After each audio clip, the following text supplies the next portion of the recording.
¿Listo? Bueno, entonces veníamos hablando de que Pablo había estado en Creta, en una isla muy particular, de puros holgazanes, mentirosos, malas bestias, malos trabajadores, etcétera, etcétera. Y había establecido la iglesia allá en Creta, pero pues no sabemos qué tanto tiempo estuvo en Creta Pablo, pero había algo que le había faltado a Pablo establecer. Y lo que había faltado establecer era ancianos. Y era la labor que tenía Tito en Creta, establecer ¿qué? Ancianos, o cubrir lo deficiente que había en ese momento. ¿Bien? Y es ahí donde estuvimos hablando, pues todo el capítulo 2, parte del capítulo 2, las características de los ancianos, cómo deben que ser, cómo son los falsos profetas. Y veíamos y estábamos dentro de una serie sobre la conducta o carácter cristiano, ¿cierto? De carácter que cada uno de nosotros debemos que tener. Y dentro de esa conducta veíamos lo siguiente, que lo primero al que hace referencia es a los ancianos y nos muestra unas características específicas referentes a esos ancianos, cómo debía que ser, cómo debía que comportarse, ¿cierto? ¿Qué era lo que tenían que hacer? Bien, después seguíamos con las ancianas, y aquí tenemos a 4 ancianas en la mañana de hoy. 1, 2, 3, 4 ancianas en la mañana de hoy. Porque veíamos que, y algo que les dio duro a una de las ancianas, fue porque no se sentía anciana. Y veíamos que las ancianas entraban en el periodo de que ya sus hijos estaban grandes. No se acordaba que sus hijos estaban grandes.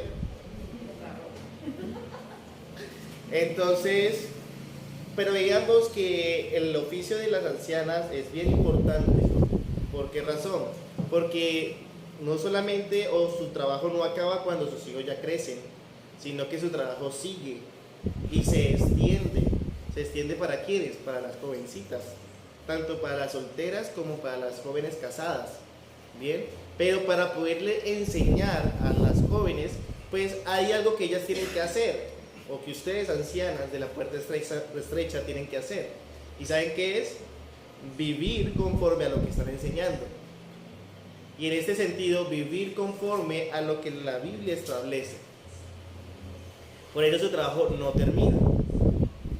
Por eso cuando veíamos que manda a las jóvenes a que amen a sus maridos, a que se sometan a la palabra, a que sean retenedoras, pues todas esas enseñanzas que ustedes dan, pues tienen que vivirlas.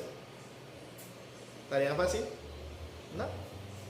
Veíamos también la conducta de las jóvenes y veíamos las solteras pues se someten al Señor, las casadas pues a sus maridos, ¿cierto? Que sean amas de casa. Y veíamos el comportamiento o el carácter de los jóvenes, cómo los jóvenes tenían que comportarse. Y aquí pues están para los jóvenes varones, pero también entra toda la congregación como tal, porque nos manda a ser prudentes, sobrios, y nos manda unas características específicas en las cuales debe nuestra vida girar, ¿cierto?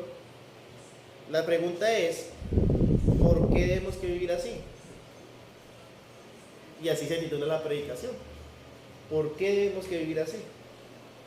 Hemos visto una serie de reglamentos en el cual uno puede decir, bueno, pues todo depende de mí, ¿cierto? Y claro, dijo Martín Lutero, pues Dios no necesita de sus buenas obras, pero sus vecinos sí. Pero esas buenas obras que hemos estado mirando y ese comportamiento que hemos estado mirando, todo es por algo, por un motivo, por una razón. Y es lo que vamos a estudiar en la mañana de hoy. ¿Por qué debemos que vivir así? Versículo del 11 al 14. Dice la palabra de Dios. Porque la gracia de Dios se ha manifestado para salvación a todos los hombres, enseñándonos que renunciando a la impiedad y a los deseos mundanos vivamos en este siglo sobria, justa y piadosamente, aguardando la esperanza bienaventurada y la manifestación gloriosa de nuestro gran Dios y Salvador, Jesucristo, quien se dio a sí mismo por nosotros para redimirnos de toda iniquidad y purificar para sí un pueblo propio, celoso de buenas obras. Acompáñenme en oración un momento. Amado Señor, en la mañana de hoy me presento delante de ti para que seas tú usándome, Señor, para la exposición de tu palabra. Amado Dios, sé, Señor, que mi audiencia primaria eres tú y permite, Señor, que lo que diga, Señor, sea conforme a lo que tú has dicho, para que tu nombre sea glorificado, Señor, y nosotros, tu pueblo, seamos edificados en tu verdad y santificados en tu verdad. Tu palabra es verdad. Te lo pedimos en el nombre de Jesús. Amén. Y amén. ¿Por qué tenemos que vivir así? Bajo los parámetros que hemos venido estudiando. Algo muy sencillo. Y lo que vamos a estudiar la mañana de hoy, es la base teológica para todas las instrucciones prácticas que hemos estudiado. Si hemos visto, todos son reglamentos y que nosotros debemos que hacer. Pero todos esos reglamentos, pues, los cuales nosotros debemos que hacer y por los cuales nosotros debemos que vivir y regirnos, todos esos reglamentos tienen una base teológica y es lo que vamos a estudiar la mañana de hoy. O sea, Tito, aquí, esta porción de la palabra, con el capítulo 3, ya es el clímax de toda la predicación, de todos los consejos, de todas las instrucciones que Tito le tenía que dar a la iglesia. Y por lo cual Tito tenía que estar todo el tiempo hablando, enseñando y exhortando a la iglesia todos los días. Todos los días. ¿Y cuál es la base teológica? Pues sencillo, iniciamos versículo 11. Porque la gracia de Dios se ha manifestado para salvación a todos los hombres. La gracia de Dios se ha manifestado. Cuando hablamos de gracia, pues sé que estoy hablando con una iglesia madura y sé que saben que es gracia, ¿cierto? Y sabemos que la gracia es el regalo no merecido, o cuando hablamos del término gracia, automáticamente lo que se nos viene a nuestra mente es la salvación, ¿cierto? Salvos por gracia. Entonces, aquí no está haciendo referencia simplemente al regalo inmerecido de la salvación. No lo está haciendo. O sea que aquí lo que Pablo le está diciendo a Tito es: bueno, tú fuiste salvo por gracia, o sea, un regalo inmerecido, y ya, no lo está diciendo así. Lo que está diciendo aquí en este pasaje, y lo que introduce de una vez Pablo a Tito, es: ustedes deben que vivir de esta manera por una sencilla razón. Es porque Cristo mismo se ha manifestado para salvación. Por esa razón. O sea que aquí lo que nos están mostrando es a Jesucristo mismo, la gracia divina encarnada. Y es lo que nos está mostrando Pablo a través de Tito. No está diciendo: mire, el regalo está, la salvación está, pero esa salvación viene por medio de uno, y ese es Jesucristo. Y es lo que se va a desarrollar versículo tras versículo de esta última sección. O sea que la base teológica, o por lo cual nosotros debemos que vivir a través de todos estos mandamientos y cumpliendo todas estas verdades, pues es sencillamente pues porque Cristo se encarnó, vivió, murió, resucitó, pagando esa deuda impagable de nosotros, y ahora está a la diestra de Dios, y por tal razón tenemos entrada al trono de la gracia. Por eso, toda esta enseñanza, la base es Cristo. Cristo. Y sigue: la gracia de Dios se ha manifestado para salvación a todos los hombres. Jesucristo mismo es el regalo supremo de Dios a la humanidad caída. A la humanidad caída. Acordémonos que dice la Biblia que Él no vino a condenar al mundo, sino que vino para que el mundo sea salvo por Él. O sea que Jesucristo mismo es el regalo de Dios a la humanidad caída. Y esa salvación llega a todo aquel que en Él cree. A todo aquel que en Él cree. Pero ojo, iglesia, que si nosotros decimos que creemos en Jesucristo, si nosotros decimos que creemos en Él, si confesamos con nuestra boca que Jesucristo es el Señor y lo confesamos para salvación, nuestra manera de vivir debe que cambiar. Debe que cambiar. O sea que todos estos versículos anteriores, 10 versículos del capítulo 2, todos esos parámetros, reglamentos, es el sustento o decirnos: mire, su vida no puede ser la misma después de que ha creído en el Señor y ha creído para salvación. No puede ser la misma. Si nosotros creíamos que podíamos venir a la iglesia simplemente o confesar con nuestra boca simplemente a Jesucristo y nuestro estilo de vida sigue siendo el mismo, pues sencillamente no eres salvo. No eres salvo. Debe haber un cambio en nuestra vida. Debe haber una transformación en nuestra vida. ¿Y esa quién la produce? Pues el mismo Señor. El mismo Señor. Y esa transformación produce una vida nueva, una vida en la cual el poder del pecado está quebrantado, porque ahora el que reina en nosotros es Cristo. Es Cristo. Ahora sí ve por qué tantos parámetros y por qué tanto a los ancianos como a las ancianas, como a las jóvenes, como a los jóvenes, le decía lo mismo.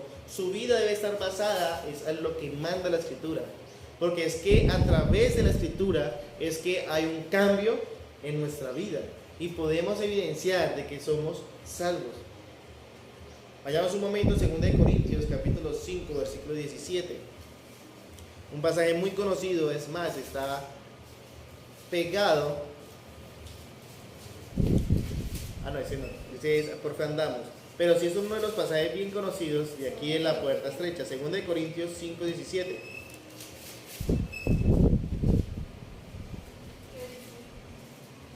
Segunda de Corintios 5, 17. Dice la palabra de Dios: de modo que si alguno está en Cristo, nueva criatura es. Las cosas viejas pasaron, he aquí, todas son hechas nuevas. Versículo 11 del Tito 2. Porque la gracia de Dios se ha manifestado para salvación a todos los hombres. Eso, todos los hombres son los que creen en Él, pero debe haber una transformación en su vida. Su vida debe ser transformada, no para mal, sino para bien.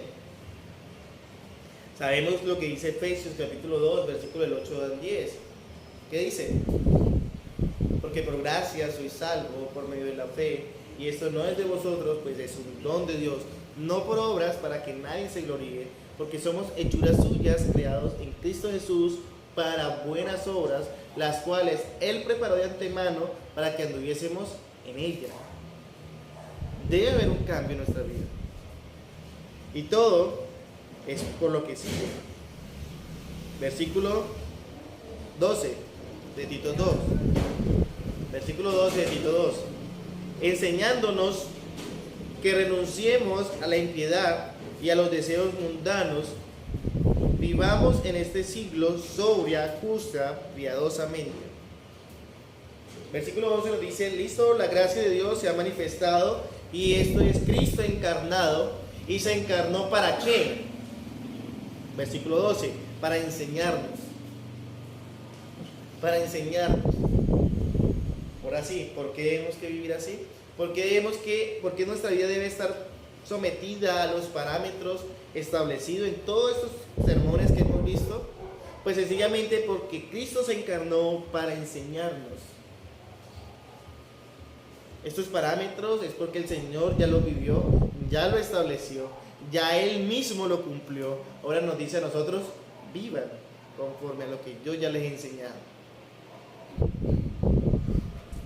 Enseñándonos que renunciemos a toda la impiedad, a toda impiedad y a los deseos mundanos. Esto quiere decir a todos los deseos de nuestra carne, a todos los placeres de este mundo, a todo lo que nos lleva o nos incita a pecar. Pues el Señor, ¿qué dice? Pues nos enseñó a vivir de una manera totalmente diferente. Por eso le decía hace un momento que si nosotros decimos que creemos en el Señor Jesucristo, nuestra vida también debe que evidenciar esa verdad. Si eres joven, ya sabes cómo debes que vivir. Si eres una jovencita y tienes planes de casarte, ya sabes cómo tienes que vivir. Si eres una anciana o un anciano, ya sabes cómo debes que vivir. Como les decía en el reflexionar de Proverbios 19, no podemos decir: no, yo soy así, yo vivo así, yo muero así. Porque si es así, pues sencillamente no eres salvo. Así se va para el infierno. Así toda tu vida estés viniendo a la iglesia, pero si no hay un cambio en tu vida, se va para el infierno. Punto.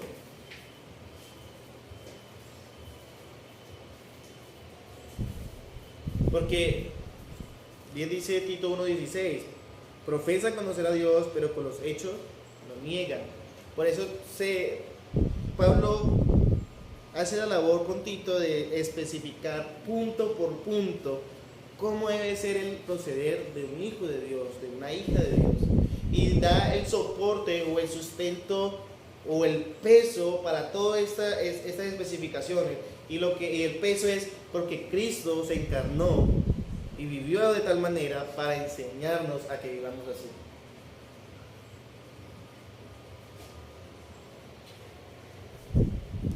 ¿No te gusta vivir como manda la Escritura? Pues sencillamente no eres hijo de Dios. No eres hijo de Dios.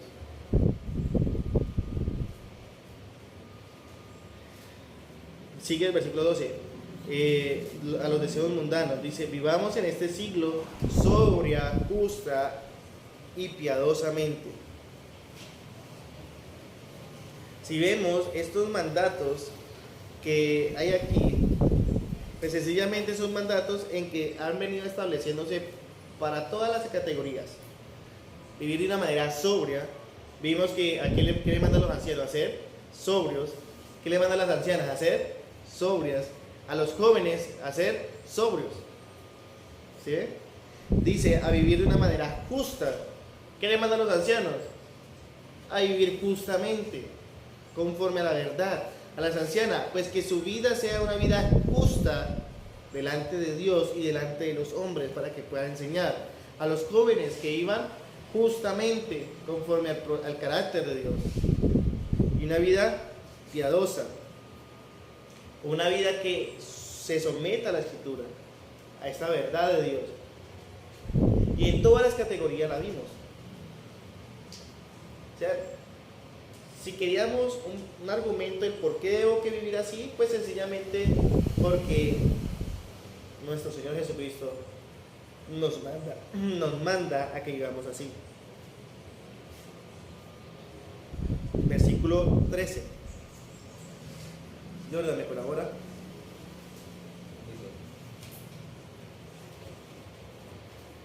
Aguardando la esperanza bienaventurada y la manifestación gloriosa de nuestro gran Dios y Salvador Jesucristo. Amén. Aguardando la manifestación, aguardando la esperanza bienaventurada y la manifestación gloriosa de nuestro gran Dios y Salvador Jesucristo. Aguardando la esperanza bienaventurada. Ya nos dice, mire, usted debe vivir de tal manera, y debes que vivir de tal manera, pues porque Cristo se encarnó para salvarnos a nosotros, y en su encarnación vivió de esa manera para enseñarnos a nosotros a que vivamos de esta manera. Y todo es ¿para qué? Para que guardemos la esperanza bienaventurada. O sea, esto es una referencia general a la segunda venida de nuestro Señor Jesucristo. Esa esperanza que todo creyente debe que aguardar con gran anhelo. O sea, tu vida en santidad aquí en la tierra se acaba cuando ¿qué? O cuando el Señor llame por ti, o cuando Cristo vuelva. Ya. No es que yo voy a vivir santamente, o como manda la Escritura, los domingos, porque es el día del Señor. Entonces ahí sí me comporto a la perfección. Ajá, y la resto de semana no, pues porque ya son mis días. ¿Sí? No. El Señor lo que está diciendo es que toda tu vida debe estar vivida de manera santa. Y si toda tu vida está siendo vivida de manera santa, lo que tú aguardas o tu mayor deseo es uno solo. ¿Y es quién? Que Cristo vuelva. Que Cristo vuelva. Por eso al apóstol Pablo no le era difícil decir, porque para mí el vivir es Cristo y el morir es ganancia. porque él sabía que si moría, ¿para dónde iba? Para el cielo, él lo sabía, porque su vida podía estar o estuvo regida por todos los parámetros que el Señor le demandó. Como yo les decía hace 8 días, donde él pasaba, pues dejaba el aroma de Cristo. La gente podía evidenciar que su vida era conforme a la vida de Cristo. Por eso el anhelo de él es esa esperanza bienaventurada. Pero nuestra vida, ¿cómo está? Podemos decir que nosotros estamos aguardando esa esperanza bienaventurada. O sea, podemos decir que nosotros estamos listos para que el Señor venga a hacernos juicio, o que el Señor llame por nosotros. Puede que después de la muerte sigue ¿qué? El juicio. Nuestra vida está viviendo de tal manera que agrada al Señor, que anhelemos, que nuestro anhelo sea el que Cristo vuelva. Acordémonos que ese debe ser el gran anhelo de todo creyente, esa esperanza bienaventurada. No solamente lo dice en Tito, vayamos a Romanos capítulo 8.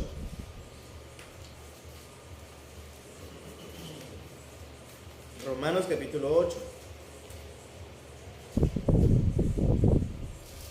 Versículo 22 y 23.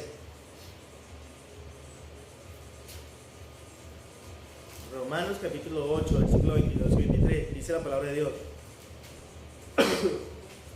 Porque sabemos que toda la creación gime a una, y a una está con dolores de parto hasta ahora.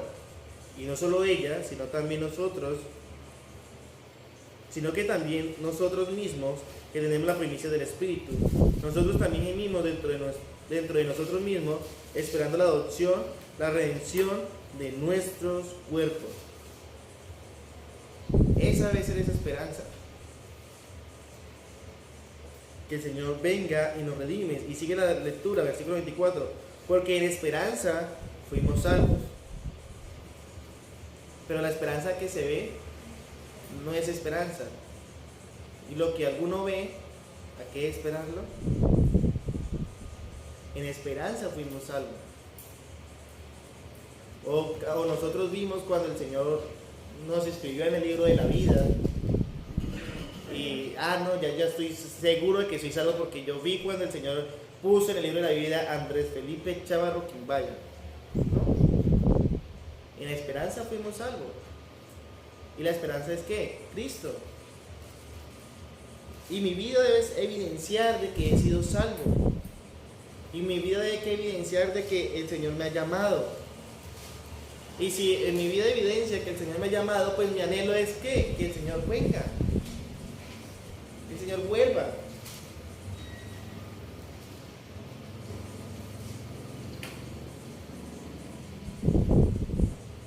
Y cuando estaba haciendo el estudio y llegué a este versículo, me acordé de la predicación de Timoteo. Cuando yo les decía a ustedes que nuestra esperanza o el anhelo de que Cristo vuelva por segunda vez debe ser tan grande que cada vez que despertemos, que abramos nuestros ojos, nos preguntemos, ¿es hoy?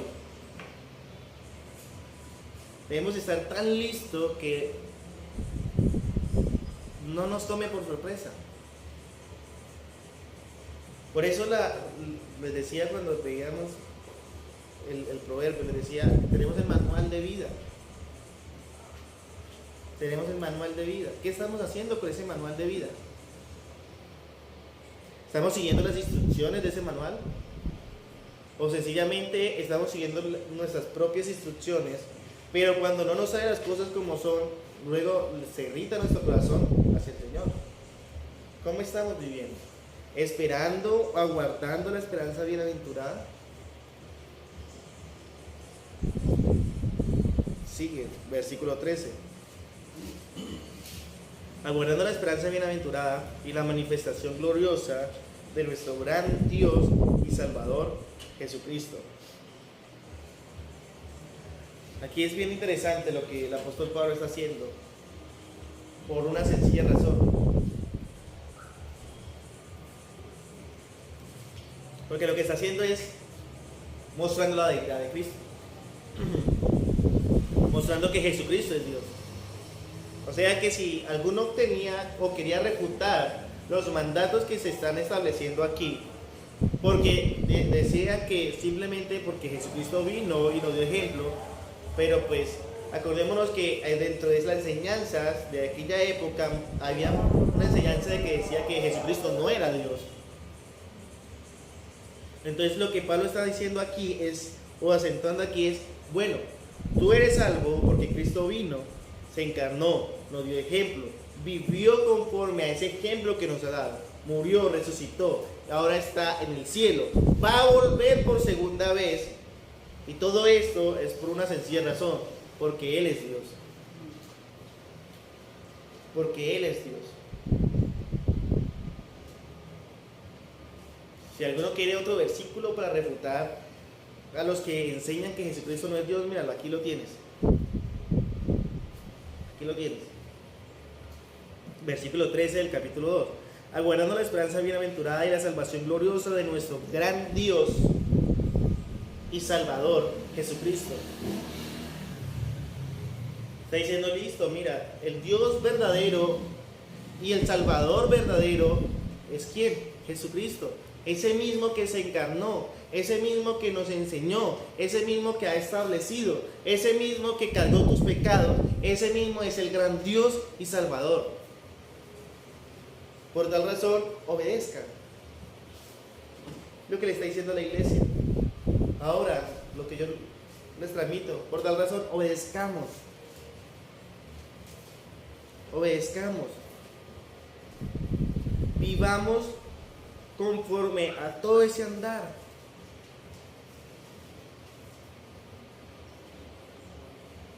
Una vez Lutero estaba compartiendo muy parecido a este pasaje y le dijeron, pero es que Dios no necesita de nuestras buenas obras. Y eso es cierto. ¿Dios necesita de nuestras buenas obras? No. Pero dijo Lutero, Dios no necesita nuestras buenas obras, pero tu vecino sí. Y acordémonos que este carácter, este proceder, este andar, lo ha establecido el Señor para que los demás vean nuestras buenas obras y glorifiquen a nuestro Padre que está en los cielos. Ha dejado estas buenas obras establecidas para que nuestro evangelizar sea de manera más sencilla, que de verdad vea la gente un cambio en nuestras vidas. Y todo es porque el Señor lo ha establecido. ¿Por qué vivir así? Pueden preguntarse muchos, ¿por qué vivir de esa manera? ¿Por qué obedecer la Biblia? ¿Por qué? Pues sencillamente porque el que te salvó también es el Dios verdadero. Y a los incrédulos, ¿por qué vivir así? Pues porque sencillamente el que lo estableció tiene el poder ¿para qué? Para condenar tu alma por toda una eternidad.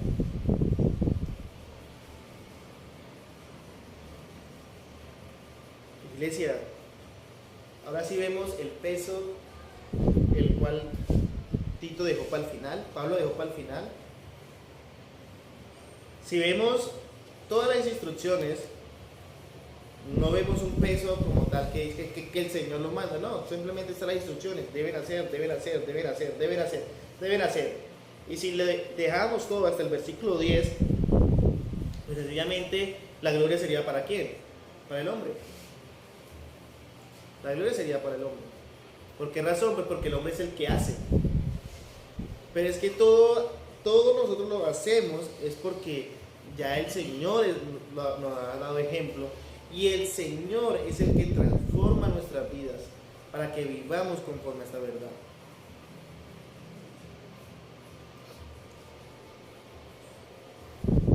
Vayamos a 2 de Pedro, capítulo 1, versículo 1.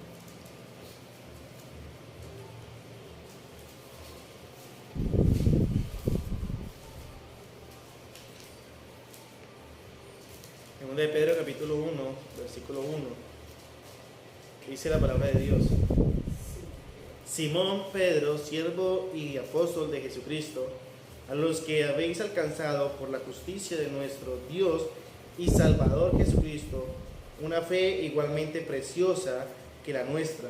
Gracia y paz os sean multiplicadas en el conocimiento de Dios y de nuestro Señor Jesús. Otro versículo para los que dicen que Jesucristo no es Dios. Aquí hay otro versículo más.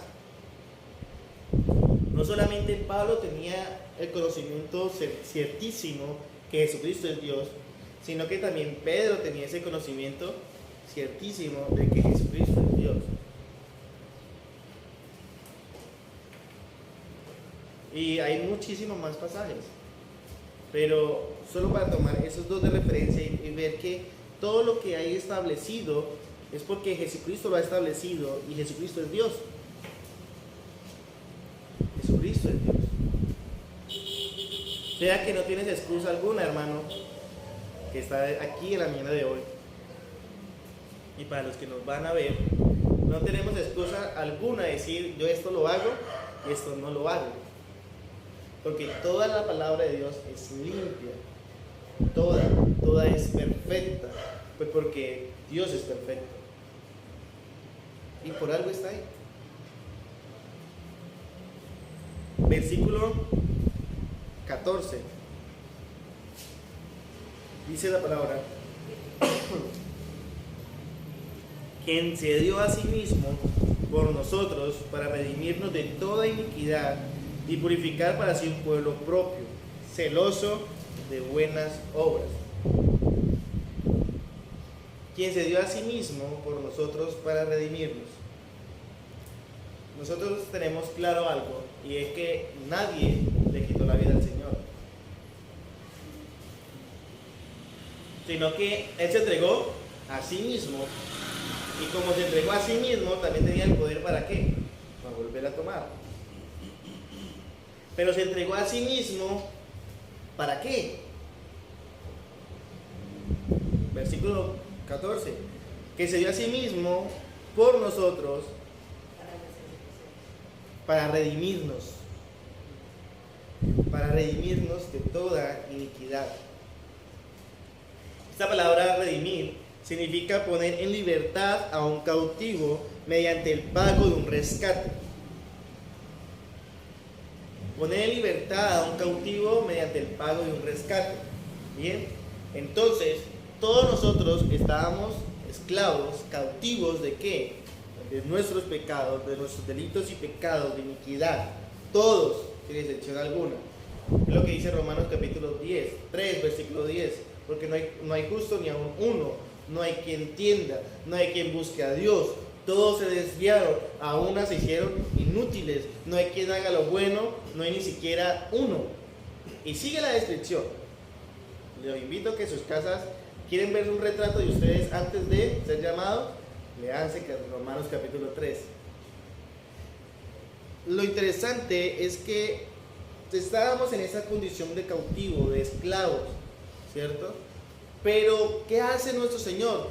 Se entrega a sí mismo, o sea, nos rescata pagándonos ¿con qué? Con su sangre preciosa.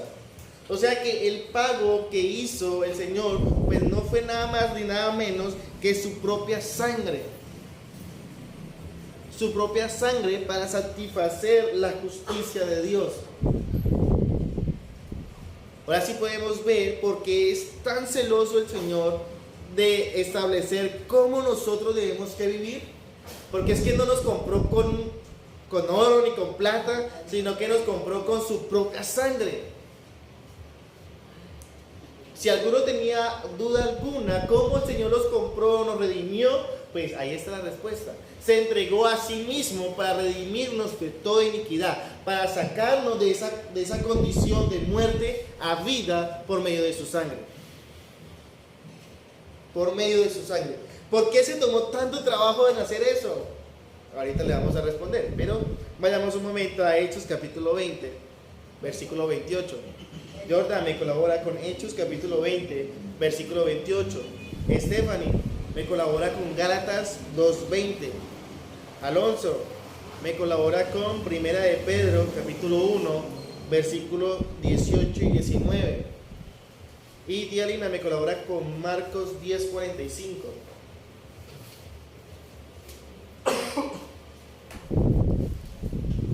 Hechos 20:28. Listo. Por tanto, mirad por vosotros y por todo el rebaño en que el Espíritu Santo os ha puesto por obispos, para apacentar la iglesia del Señor, la cual él ganó por su propia sangre. Amén. Cuando veíamos los requisitos de los obispos en Timoteo capítulo 3 y aquí en Tito, veíamos esa cita como referencia. ¿De qué? De que nosotros tenemos que velar por ustedes. Y el trabajo de nosotros es el cuidado de ustedes, ¿cierto? Pero lo que lo quiero enfocar ahora es cómo termina el versículo. Porque es que nosotros debemos que cuidar, velar por el cuidado de ustedes, por la alimentación de ustedes, por la enseñanza que le damos a ustedes. Pues por la sencilla razón que es que ya hemos sido pagados. Y ustedes son dueños de uno solo. Y ese es Jesucristo, el cual lo pagó con su sangre. O sea, por eso la demanda que hace el Señor a los obispos y pastores no es suave. Cuando Él llama a rendir cuentas y la enseñanza y el alimento que se le ha dado al pueblo no es bueno, no es fácil. ¿Por qué? Porque sencillamente el que lo compró fue Cristo con su sangre. Esteban y Gálatas 2:20.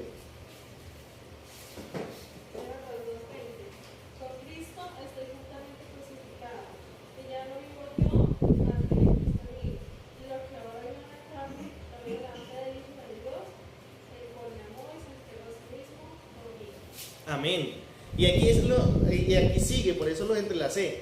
Listo, nos redimió, Él se entregó a sí mismo para redimirnos de la iniquidad. Hechos dice, listo, que la iglesia la compró con su sangre. Listo, la compró con su sangre, pero ¿para qué? Para saber y decir que ya no vivo yo. ¿Quién vive ahora? Cristo en mí. Y lo que yo hacía en mi carne ya no lo debo que hacer, sino vivir conforme a quien vive en mí. Entonces conforme a Cristo debo que vivir. Mi proceder debe ser conforme a Cristo, porque ya he sido comprado con precio de sangre. Y sigue, 1 de Pedro capítulo 1, versículos 18 y 19. Dice: Dios lo rescató a ustedes de la vida sin sentido que llevaba antes. Así vivían sus antepasados, y ellos le enseñaron a ustedes a vivir de la misma manera. Pero ustedes saben muy bien que el precio de su libertad no fue pagado con algo pasajero, como el oro o la plata, sino con la sangre preciosa de Cristo, quien es como un cordero perfecto y sin mancha. Gracias. ¿Por qué debe haber un cambio en nuestras vidas? ¿Por qué se debe que evidenciar un cambio en nuestra manera de vivir? Pues sencillamente porque ya hemos sido comprados con precio de sangre. Y el Señor nos ha rescatado de esa vana manera de vivir. Y ha hecho la obra en nosotros. Entonces, si un cristiano que se dice ser cristiano, pero su vida no es conforme a lo que manda la Escritura, pues déjame decirte que no es cristiano. No es cristiano. El Señor no ha hecho la obra. Marcos capítulo 10, versículo 45. Porque el Hijo del Hombre no vino para ser servido, sino para servir y para dar vida en rescate por muchos. Y para dar su vida en rescate de muchos. Y ahí está el servicio. Ejemplo Él nos ha dado. Como dice el versículo 12 de Tito, volvamos a Tito, dice enseñándonos. Él vino, se encarnó para salvación, para darnos salvación, amén, pero también para enseñarnos cómo debemos que vivir. Ahora sí, vemos la practicidad de la vida cristiana, amén, y vemos el por qué debemos que vivir de tal manera, amén, porque no somos propios, no somos propiedad nuestra. Cada uno de nosotros es de propiedad privada. Y somos propiedad de Cristo. ¿Es fácil el Evangelio? Pues sencillamente es obedecer lo que manda la palabra. Sigue el versículo 14. Dice, quien se dio a sí mismo por nosotros para redimirnos de toda iniquidad y purificar para sí un pueblo propio. para purificar para sí un pueblo propio, un pueblo solo para Él. En otras palabras, acordémonos que anteriormente los judíos decían que solo ellos eran el pueblo escogido de Dios, pero vemos que Cristo vino a derribar esa barrera que ellos habían levantado, y vemos que desde el Antiguo Testamento la salvación es en general para el que cree, pero todo esto vino, se entregó a sí mismo para sacarnos de la cautividad del pecado, y todo es ¿para qué? Para hacerse un pueblo para Él, un pueblo propio para Él. Ahora bien, si el que nos compró es santo, ¿cómo debe ser su pueblo? Santo. Santo. Si el que nos compró vivió una vida justa, piadosamente, ¿cómo debe ser su pueblo? Justo, piadoso. Por eso la importancia de ese cambio de vida. Por tal razón, acordémonos en medio de quienes estaba la iglesia de Creta, de gente mentirosa, malas bestias, glotones, ociosos. O sea que los de la iglesia, los verdaderos creyentes, debían que evidenciar con su vida todo lo contrario, por esos tantos parámetros.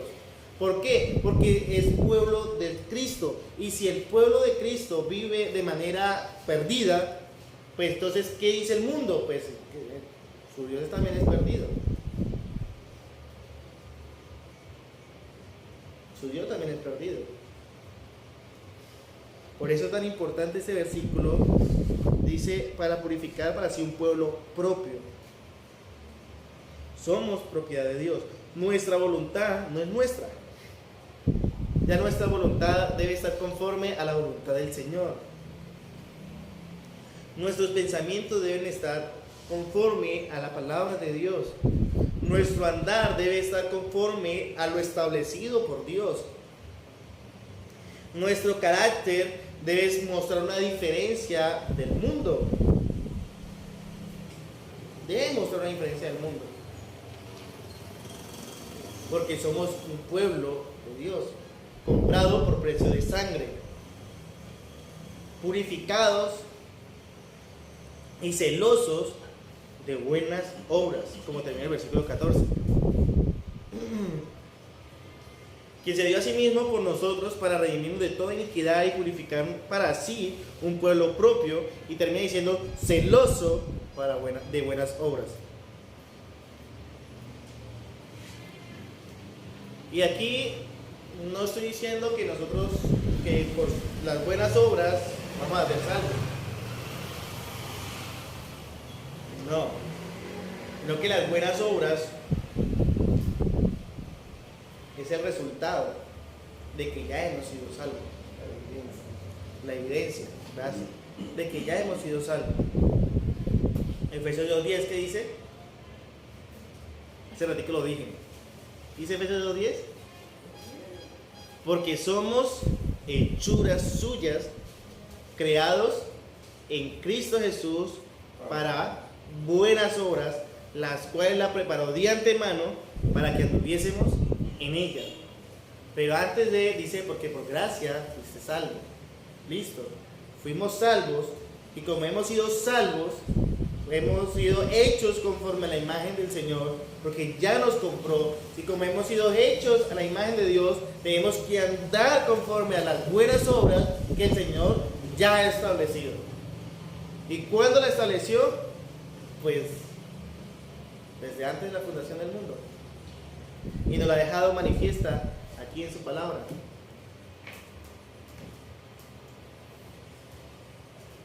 Entonces, si alguna vez tienes la pregunta, digo, ya la llamo yo, preguntas existenciales. Si alguna vez tienes la pregunta existencial de que si eres o no eres salvo, pues sencillamente analiza tu vida con la luz de la Escritura. Es la mejor manera de saber. ¿Estoy viviendo conforme a lo que me manda la Escritura? ¿Estoy actuando conforme a los mandatos de la Escritura? Celoso de buenas obras. Aquí no estoy hablando de obras de caridad, aquí no estoy hablando de sacada de pecho, aquí no estoy hablando de... No, aquí estoy hablando, y lo que me habla la Biblia cuando me habla de buenas obras, son las obras que el Señor ya ha establecido en su palabra. Esas buenas obras, ¿lo estoy haciendo? ¿Me estoy interesando por la salvación de los demás? ¿Mi vida está siendo edificada y purificada a través de la palabra? Es una buena manera de saber si eres o no eres algo. Si estás o no estás en el lugar correcto. No porque lleves 50 años en el cristianismo. No, eso no es una evidencia. Así no lo mides. Mides si tu vida está conforme a esas buenas obras que el Señor ha preparado de antemano para que andemos en ella. Por eso somos salvos por gracia, no por obras, para que nadie se gloríe. Pero esas buenas obras es el resultado de la salvación, de que ya hemos sido salvos, de que el Señor ya ha hecho esa obra de regeneración en nosotros, de que el Señor ya ha quitado ese corazón de piedra de cada uno de nosotros y ha colocado un corazón de carne, y ha quitado nuestro espíritu y ha colocado su Santo Espíritu y nos hace andar en sus estatutos y decretos y nos hace ponerlo en práctica. ¿Estamos viviendo así? ¿O todo el tiempo estamos dejando salir nuestra naturaleza pecaminosa? Y de la única forma en que nos vemos antes ahí sentados y yo aquí de pie. ¿O nuestra vida, nuestro estilo de vida está evidenciando la vida de Cristo?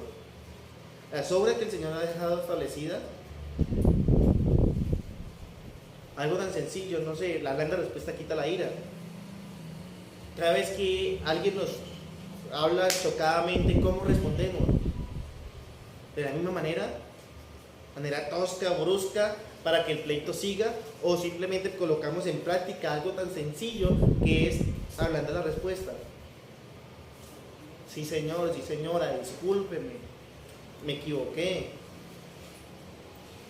Somos humanos, cometemos errores. O nos dejamos llevar por el momento y hacer y deshacer, solo colocando un ejemplo. No estoy colocando más, sino un ejemplo. Y lo que nos manda aquí, lo que nos dice aquí el apóstol Pablo a través de Tito es: mire, Cristo mismo vino a la tierra, se encarnó, vivió conforme a la voluntad del Padre, nos enseñó que debemos que vivir conforme a la voluntad del Padre, nos lo ha dejado establecido. Aparte de eso, murió, se entregó a sí mismo por nosotros para redimirnos de toda iniquidad, para levantarnos de muerte a vida. También lo hizo para crear un pueblo para sí, propio, purificándolo a través de la palabra, y para que seamos celosos de buenas obras. Nuestra vida está evidenciando eso, iglesia. Mira el peso que tiene estos versículos.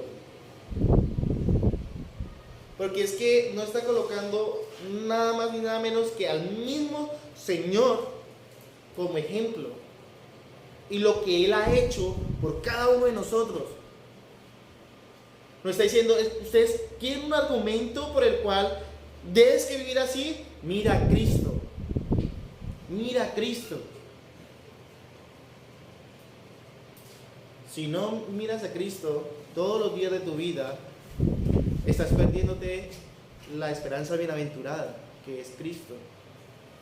Y sencillamente tu vida no va a vivir o no va a ser conforme a la voluntad del Padre. No lo va a ser.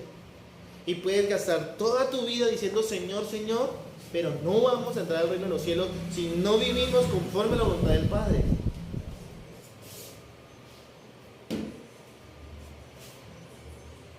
Ahora sí.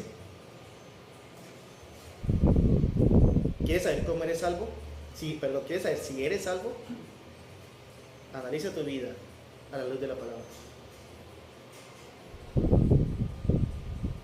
Versículo 15 de Tito 2. Y terminamos. El resumen de todo esto, tienes que hacer 3 cosas, Tito. Esto habla, exhorta y reprende. con toda autoridad. Vamos a ver, veanlo hasta ahí un momento.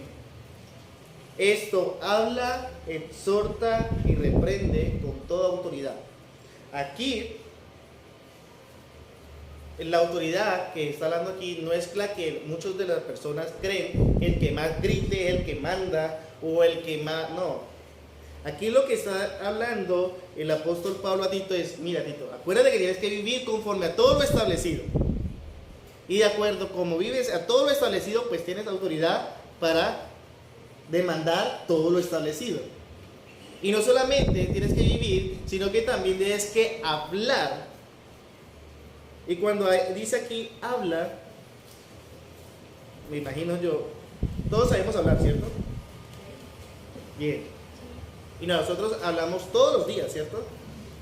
Y hablamos de cualquier tema. Y cantidades alarmantes salen de nuestra boca palabra. ¿Listo? Tito tenía que hacer igual que hacemos nosotros todos los días con las personas, entablar conversación común y corriente, pero al hablar, Tito tenía que hablar ¿qué? Esto. O sea, el tema de Tito diario era ¿qué? El Evangelio, la sana doctrina. Es cuando dice esto habla. Su diario vivir no solamente, o no solamente la enseñanza se tenía que limitar a la iglesia, sino que en su diario vivir, en su salir, en su hablar, en su ir a la tienda, en comprar, en hacer mercadeo, en todo lo que uno hace a diario, cada vez que tenía la oportunidad de hablar con alguien, debía que hablar la sana doctrina. Y obviamente a la iglesia también. Pero le añade el peso en la iglesia de exhortar y reprender. No solamente la iglesia, amor, acuérdate que la Biblia dice esto.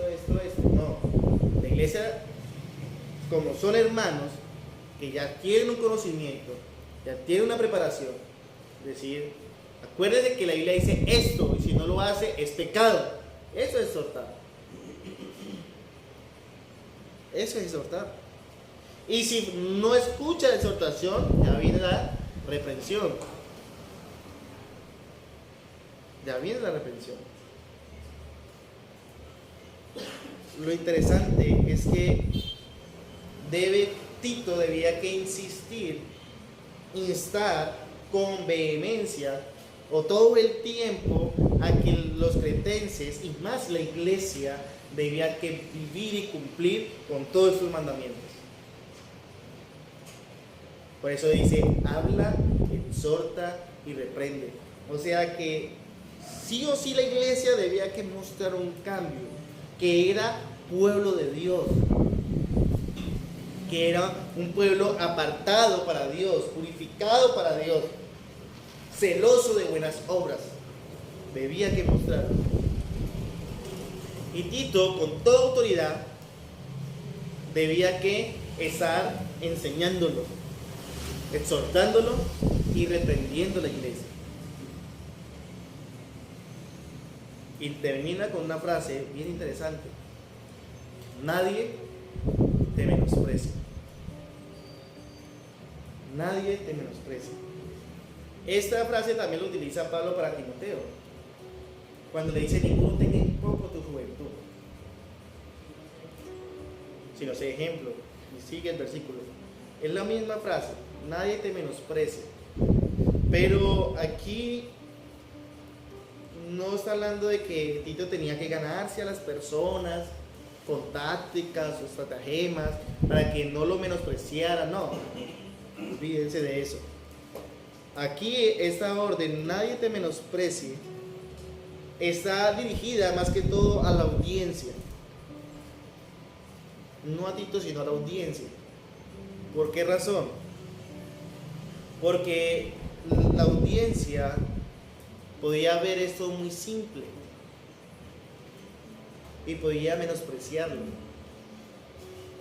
La audiencia, la iglesia y la gente de afuera, que estaban acostumbrada a ver algo más y algo más estructurado y algo que demandara, podían ver esta verdad como poco. Entonces él la podía menospreciar. ¿Qué le dice la Escritura? Nadie te menosprecie, o más bien, nadie menosprecie la enseñanza que estás dando. Nadie. Porque es que al momento en que nosotros menospreciemos esta enseñanza, que digamos, pero eso, muéstrame algo más. ¿Cómo salir de pobre? ¿Cómo ganarme el baloto? Porque ahorita todo es eso. Muéstrame. ¿Qué me depara el futuro para mí? Es sencillo, que si no obedeces, pues te vas para el infierno. Ahí te depara el futuro. Nadie menosprecia esta verdad por lo más sencilla que se ve. Nadie menosprecia este manual por lo más sencillo que se ve. Porque en el momento en que se menosprecia este manual, pues está menospreciando al gran Dios y Salvador Jesucristo. No me están menospreciando a mí.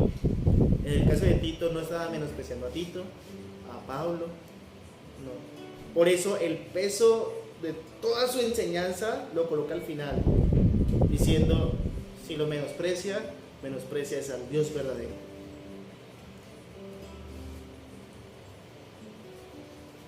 Si menosprecias esta verdad, menosprecias al Dios verdadero. Vivamos conforme a lo que manda la Escritura. Vivamos conforme a lo que manda el manual. No creamos que es muy fácil, porque al final nos podremos llevar una sorpresa. ¿Qué pasaba con el regalo? Yo le puse el ejemplo que le regaló a mi mamá. ¿Qué pasaba con el regalo de mi mamá? Sería muy fácil. Qué difícil es prender un horno de estufa. Eso es muy fácil. ¿Pudo? No había podido. Y nosotros tampoco habíamos podido porque eso es muy fácil. Hasta que escogimos el manual. Y era fácil. Pero debíamos que seguir ¿qué? Unas instrucciones. La Escritura es ese manual de vida. Yo siempre cuando hablo con las personas, con los no creyentes, yo les decía, o yo les digo, la Biblia es el manual de vida. Viva conforme a ese manual. Siga las instrucciones y hallará descanso para su cuerpo y para su alma. Pero Dios quiera que nosotros como iglesia no digamos como dijo el pueblo de Israel, no oiremos, no andaremos, sino todo lo contrario, que nosotros como iglesia digamos amén. Así sea. Padre, te doy gracias por este tiempo, Señor, que nos has regalado, de conocerte un poco más, Señor, de saber, Padre, el por qué debemos que vivir así. Una pregunta que muchas veces uno se puede hacer, bueno, pero ¿por qué debo que hacer esto? ¿Por qué debo que perdonar a mis enemigos? ¿Por qué debo que amar a los que me aborrecen? ¿Por qué tanto cosa? Señor, ¿por qué tú lo mandaste? Porque tú te has manifestado para salvación, Señor. Y nos has redimido, te has entregado a sí mismo para redimirnos de la iniquidad y para purificarte y hacerte un pueblo propio, celoso de buenas obras. Permite, Señor, que nuestra vida esté regida conforme a este estilo de vida. Gracias, Señor, porque nos has dejado un manual en el cual debemos echar manos de él todos los días de nuestra vida. Por eso le decía a Tito, aguardando la esperanza bienaventurada. O sea que nuestra vida debe vivir de tal manera que hasta cuando tú vengas, Señor, o nos llames, vivir santamente, aguardando esa esperanza.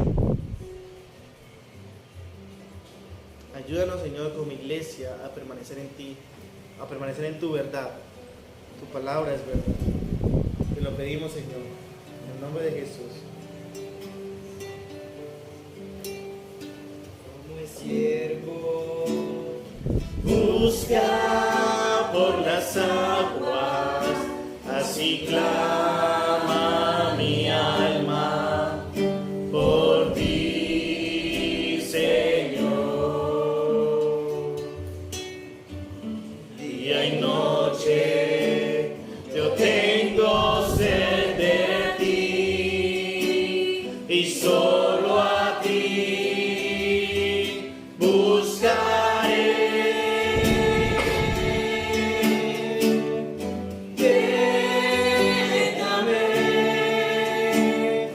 Lléname, Señor, dame más de tu amor. Yo tengo sed solo de ti. Lléname, Señor.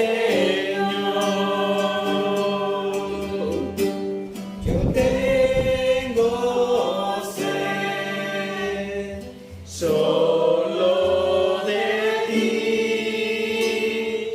Lléname, Señor.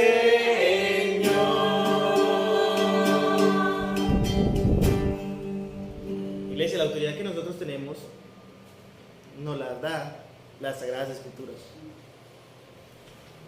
Si tu vida está conforme a las Sagradas Escrituras, habla, exhorta, reprende.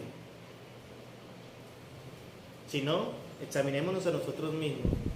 Dispongamos nuestro corazón para inquirir en la ley del Señor y para obedecerla y para vivirla, de tal manera que podamos hablar, exhortar y reprender a todos los demás. Que Dios los bendiga grandemente. Nos vemos el jueves 6:30 de la tarde y domingo a las 9 de la mañana. Dios los bendiga.